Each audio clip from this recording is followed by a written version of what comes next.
Greetings, dear ones. I'm Kryon of Magnetic Service. My partner steps aside. There are those who can see it. Just as he said, that it's not actually a gift of second sight when a human being can see multidimensional attributes. It's intuitive to the human and what they are supposed to be able to see, except the ones who have trained themselves out of it. And so there are those who can see the colors, and you would see my partner as one of them. His essence moves aside. It doesn't go in the other room. It doesn't go away. It is not a takeover of the human body.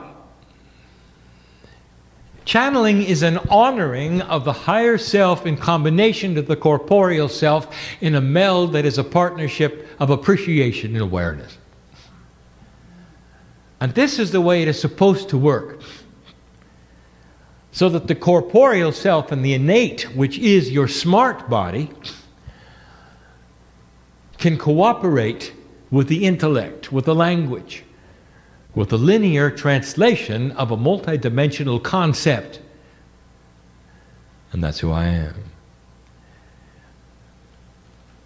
My partner is an engineer. He liked puzzles and circuits.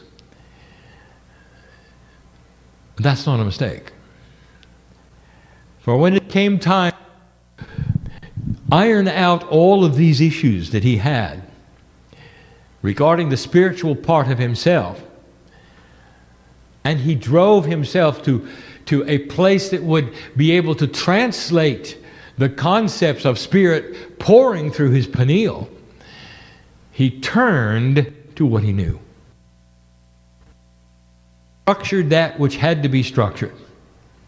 And he moved within a system that he created that would linearize the quantumness of God. And he practiced it. It's another language, really. For we don't speak like this. If we did, more would do it like this. Now when you write, it's different. Because you can write things that come in as concepts and take the time to get it on paper. But when you speak it at the same time it's coming in, you're a translator. And so everything that follows is coming in real time as my partner steps aside and looks at it. And the subject is this: the recalibration of belief. And we're going to talk about belief systems today, but that's not what's going to recalibrate.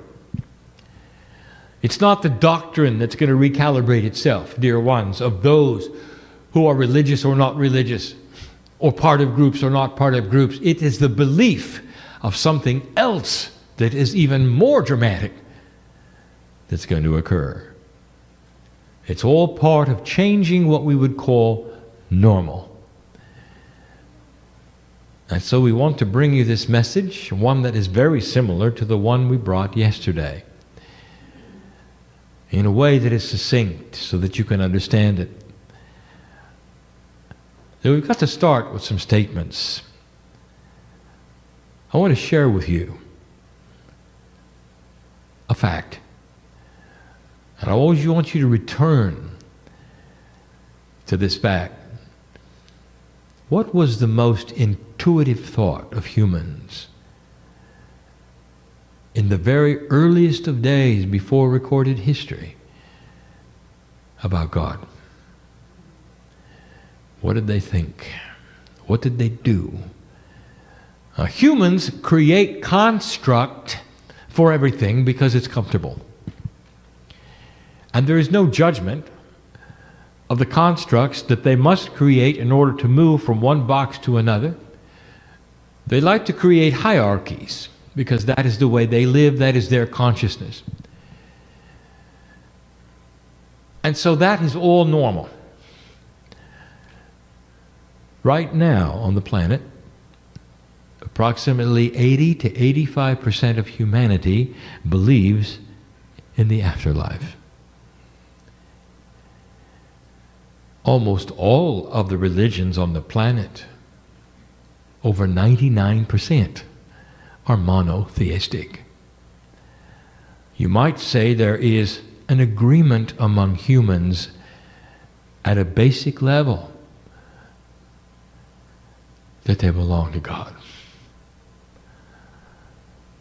And so they have split out, however, into many kinds of beliefs about the one God. And it's brought you to some interesting places. And we're going to talk about that, for not everything is as it seems.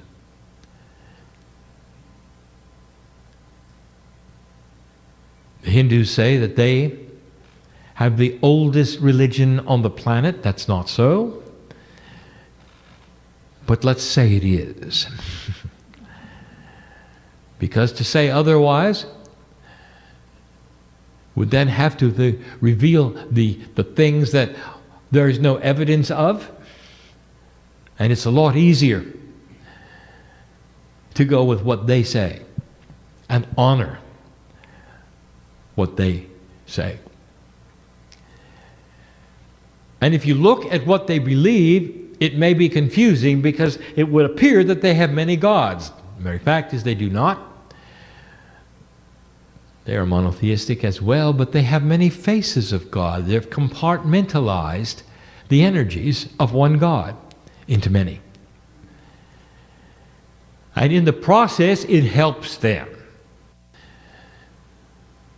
If you take a look at what some of those do, who are modern religious leaders and followers, they will have little trinkets, they will have angels, they would have perhaps even saints dangling from their vehicles. It's not gods, it's parts and pieces of what helps them to put together their safety, their structure, and their belief.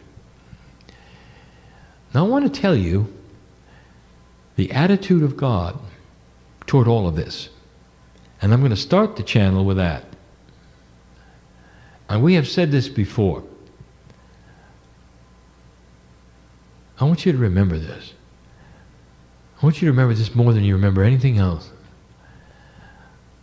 And I'll say it once again. I want you to feel the love and the beauty and the compassion of the statement when we say, we don't care how you come to find the God inside you. We are not invested in the dynamics of structure like you are. There is a mind of God that you cannot fathom. It is not the mind of the human. It is no structure. It is pure compassion, light, and love. It streams from the center of your galaxy as well as others, all hooked together in a mysterious way that creates the Creator. It does not have judgment. It does not have anger. It doesn't even have expectation. It simply loves. And this is what's inside you. Blessed is the human who finds God in any organization, in any way, with any doctrine, and gets closer to the truth of who they are. Who sings the songs in any way they want to, and feels the joy of the love of God in their heart as they sing. For God is there. And as proof of this, I challenge you to disprove this. There are healings in every single organization on the planet. All of them. When humans turn to the core, the process is identical, and consciousness takes over, not doctrine, and the healings are there. And they occur in synagogues and in mosques, in temples, in church, in the jungles where there is no doctrine at all. And that's the truth. Now let us go from there.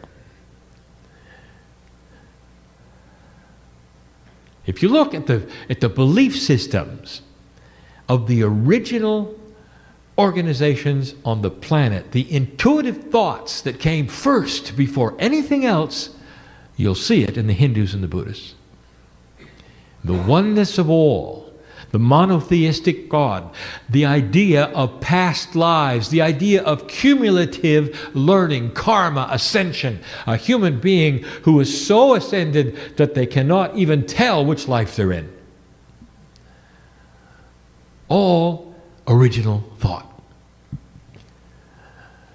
I want you to remember that, because that's the way it started. From there, it became disseminated. Human beings like to take that which happens, assign meanings to it, and then go from there. It is so interesting, is it not, if you look at the masters who walked the earth. And you take a look at Jesus, he did not write the doctrine of today. His followers did. Did you know there was dissension among his followers about who he was, what it meant, what he did, what they should do? It wasn't necessarily clear-cut. All he did was to show who you could be. Every action and every word. He said you were the sons of God like him. And he was right. And he was loved. Do you realize the impact of Muhammad? Do you realize he did not write his doctrine? His followers did.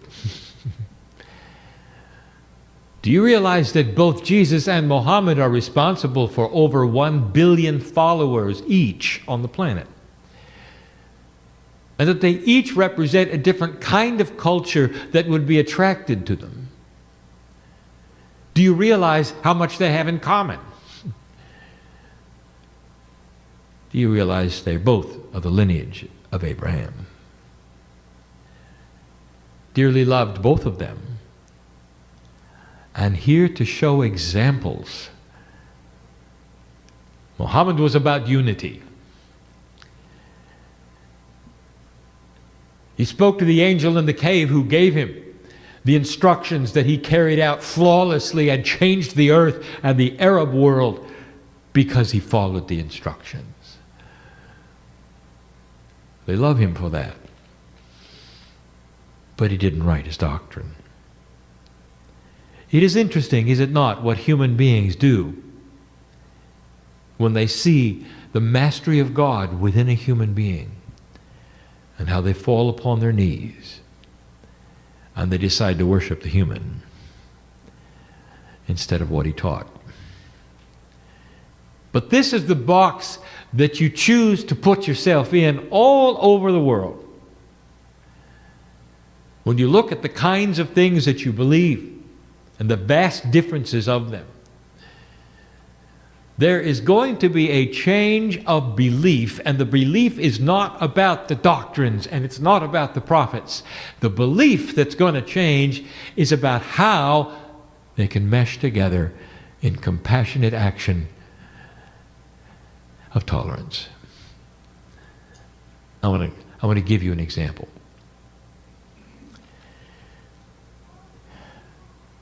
Right now, if you look at the Middle East, you're not seeing what the prophets said would take place. For right now there is war, there is death even today. There is sorrow and death. It seems inappropriate, and it's not in Israel. Right where the prophets said it would be. It's in Egypt and Syria. And it's just the beginning. And it doesn't make any sense. Let's tell you for a moment what is going on there. What is not going on there. For this is interesting, and it shows the shifts that we are discussing. The Israelis and the Arabs don't get along. And you might say, well, they have very different doctrines. Not really. Well, they have a different lineage. Not really. Did you know that when an Arab is in a foreign land, in order to eat properly, he will go find Jewish kosher food? Because the rules of eating are the same. The lineage is the same. And they hate each other. Now, this was the catalyst of what I will call an old karmic earth. That's where the battle was going to be. That's where the Armageddon would begin. And the hills would run red with blood at the Temple Mount, where it would all come together. And that won't happen. Muhammad ascended there, you know that. Revered by the Jews for Abraham, almost sacrificed Isaac at the same spot. Revered by the Christians, for that's where Jesus walked. Isn't it interesting? Sacred to them all. Why is there so much hatred? If you want to know the truth, it's not about doctrine at all. It's not about religion at all. It's about history. History has created the rift. They don't like each other because of who did what to whom, where, who owns what land, what's going to happen next. Who deserves, who does not deserve. History.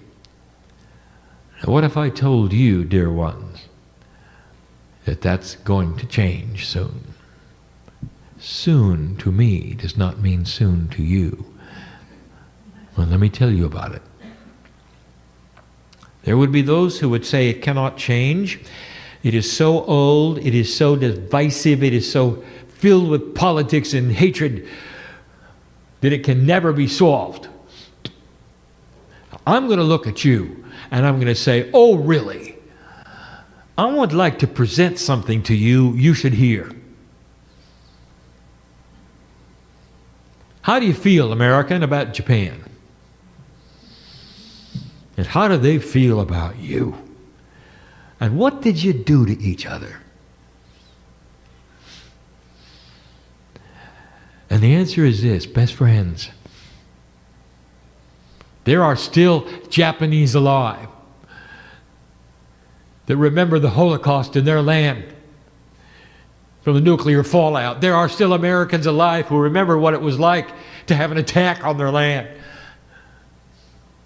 There are those living that remember the horror of war on the islands and your best friends. Now, how did that happen?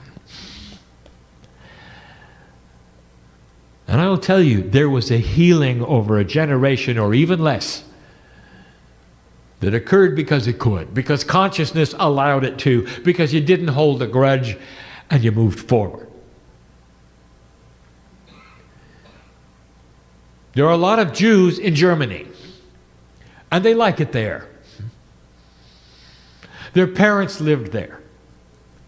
How do you think they feel about that country? How do you think the rest of Europe feels about them? You take a look at, they are the strongest nation in the European Union, best friends. Now you say, how could that happen? And it did. And it only took a generation. Now I'll go back to the Middle East for a minute. Do you see where I'm going with this? The generation that is being developed right now in the young people under 30 in the Middle East all have one thing in common, and I'll tell you, there is a new consciousness that is under the hood that you're not going to hear from any leader ever. Because the leaders are the elders. They're not on Facebook.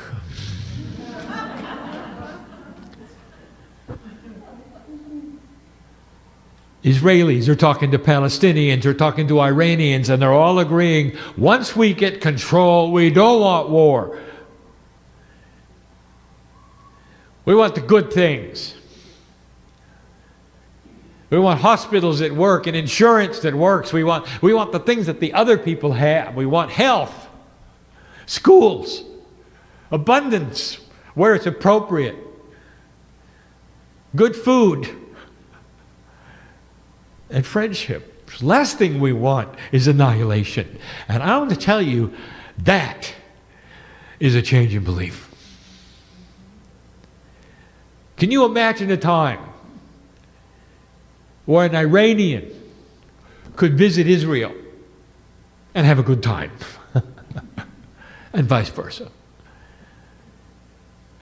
Where the independent state of Palestine would have an airport that worked with open borders with its neighbors that it never understood could be friends. And I will tell you, that is what I see, and that is going to happen. And it may take 2 generations, but it is in the works. That's the difference between the old energy of annihilation and nuclear war and hatred and the trigger of a Holocaust, and the new generation of energy starting in 2013 that is going to move this planet toward peace. And it's going to be slow. Social networking is the key. We told you it would be. We also told you that there's going to be another explosion in the Middle East that is of a cultural kind, and it's still on target, and it's going to be Iran. And it may not be of the kind that you see in Syria. It may happen easier, even faster. But consciousness is like that. It creeps forward until it reaches a tipping point of intolerance, of what the way things are. Ask a Syrian how long it took for them not to like the way things are. Ask an Egyptian, why now, after all these years? The politics is confusing. It's no longer black and white, because there is an added feature of integrity that has never been there before. Imagine integrity in government. Imagine integrity in politics. That you do things out of compassion instead of political proprietariness. It's a change in belief. The Catholic Church is huge. We told you you would lose a pope. In 2012, we warned you it was coming, and it did. And it happened in a way you did not expect. It begins a change in belief, and it's not necessarily doctrinal.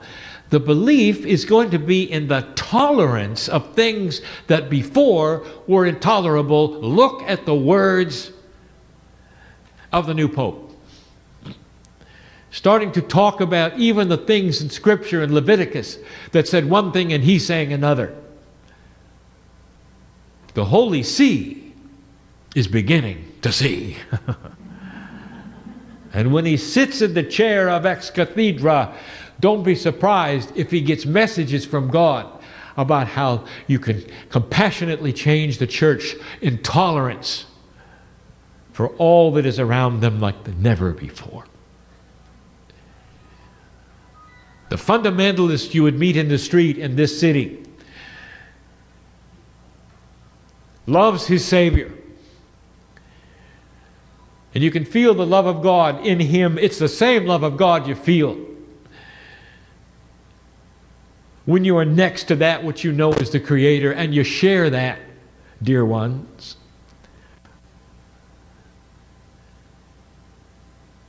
But what is next for him is what is next for you. There's coming a time when the monotheistic God will be seen as a tree of life. And in this tree, there is a massive, beautiful, loving trunk with roots into the ground that cover literally the earth. And the branches above branching out into so many cultures, so many faces. And the Hindus are there. And the Buddhists are there. And the Catholics are there. And the Jews are there. And the fundamentalist Christians are there. And many others are there. Ones you've never heard of in the jungles are there. But there is an agreement that the trunk is the core. And that every single human has the right to go their own direction and love God in their own way. And it doesn't change the branches, dear ones. It changes how they feel about the trunk.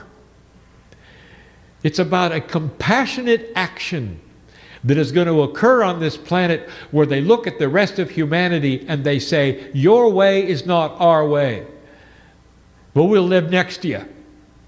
And we can appreciate it, that you're part of the same trunk we are. God is good. And that is a change of belief.